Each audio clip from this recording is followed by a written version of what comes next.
Hello, this is Jimmy George, and this is a tutorial on how to play the loop intro and reoccurring loop theme throughout my composition, Jack and Jill. This is tuned to standard, and the song is in 7. And so what I'd like to do is play the first part of the loop, and then I'll describe and break down how to actually do this. So here's how it goes in real time.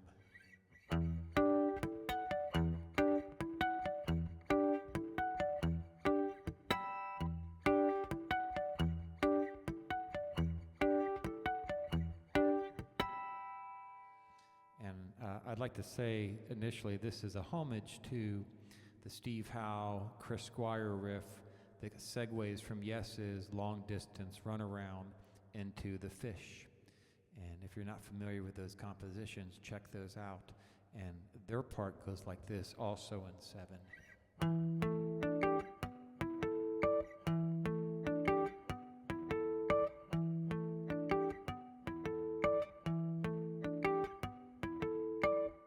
Okay, and so Jack and Jill, the best way to explain this is to first let you know what strings and what harmonics I'm hitting that creates this theme. And so on the 12th fret, the first one is I'm palm muting my hand here. That's no mute, that's mute. On the open E string, and then I'm hitting down with my pick, and simultaneously I'm using my middle finger to the D and the G string, which you can just use your pick and hit those together on a downstroke also, but I tend to use my pick and my middle finger on the upstroke. And so it goes, and then on the 7th fret harmonic position, I use the D string, the B string, and the G string.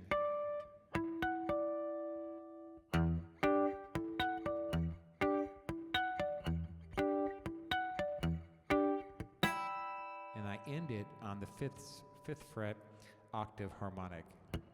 And there's a little rest that precedes hitting those harmonics. And again, I use my middle finger upstroke. You can use your pick as a downstroke, or upstroke as you prefer. And so, and the way I'm picking those is I'm going on the D string down with my pick, up with my middle finger, and on the G string, down with my pick. Down pick, up middle finger, down pick, G string.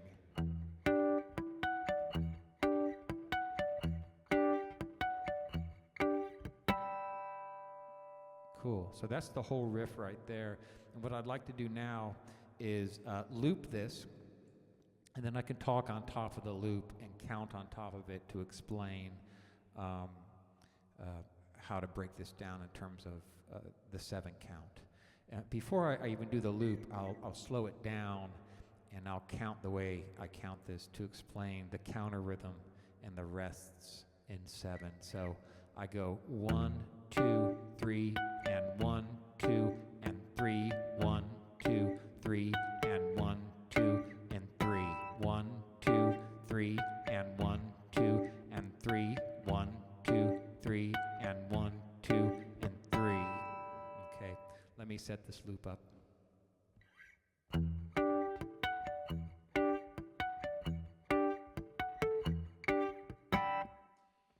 me try that again.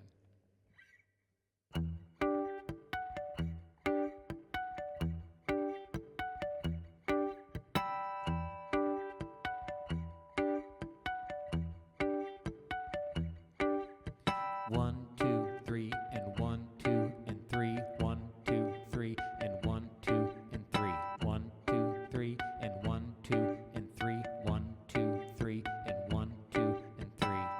So that's how I like to count that, with the and in there. The and represents the counter rhythm.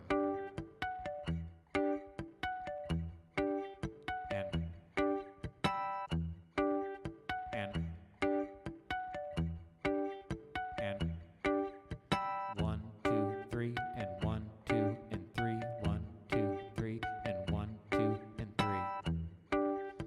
So the second part that layers on top of this goes like this.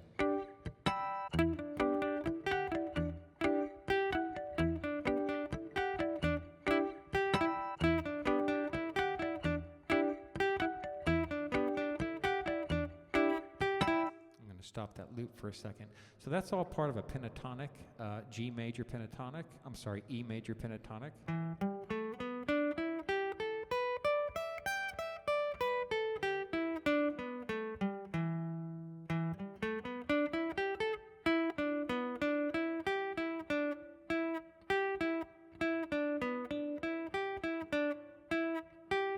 That's the second layer, and the third layer on top of that would go starting with same pentatonic scale, but starting with the G string, 14th fret.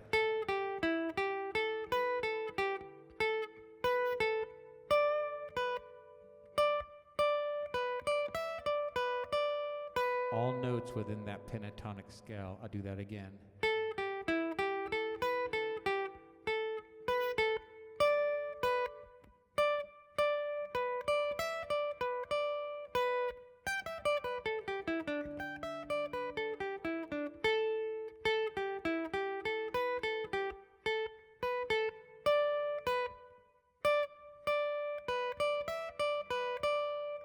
So I'm going to add these to this loop now.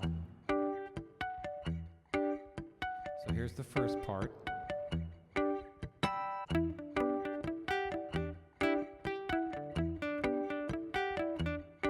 Second part.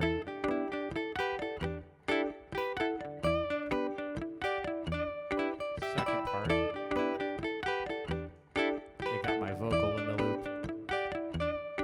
Second part. I'll do that again.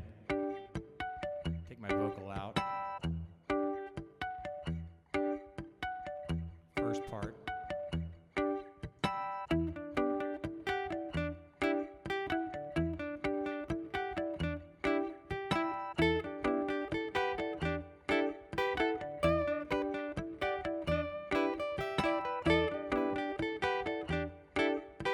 I'll play a little bit of the song on top of this so you can see how it's utilized.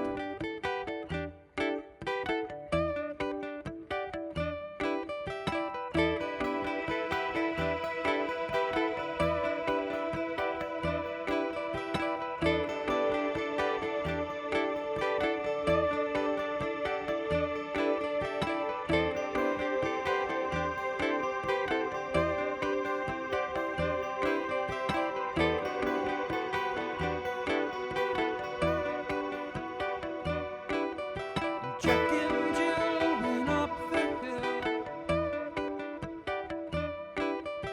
catch a pail of water. Jack fell down and broke his crown, and Jill came tumbling after. Choruses C and D. And all the king's horses, all the king's men could not put Jack to the A. Gather again. Here's the re-intro with the loop.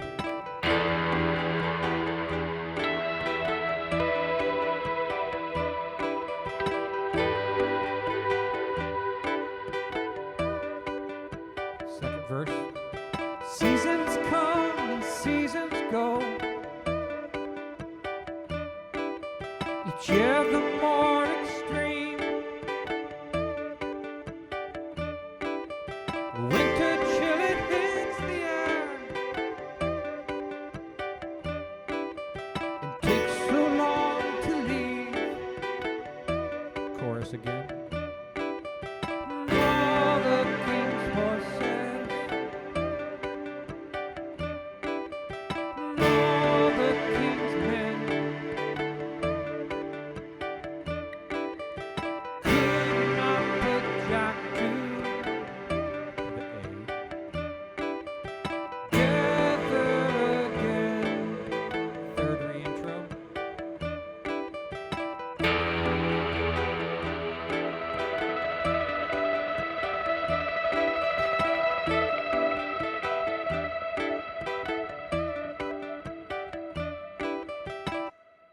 that's how it goes. There is an alternative to this if you wanted, if that was just a bit tricky and a bit much, using the same counting method and the same 12th fret and 7th fret harmonics. You could strum full harmonics in the same count, which would be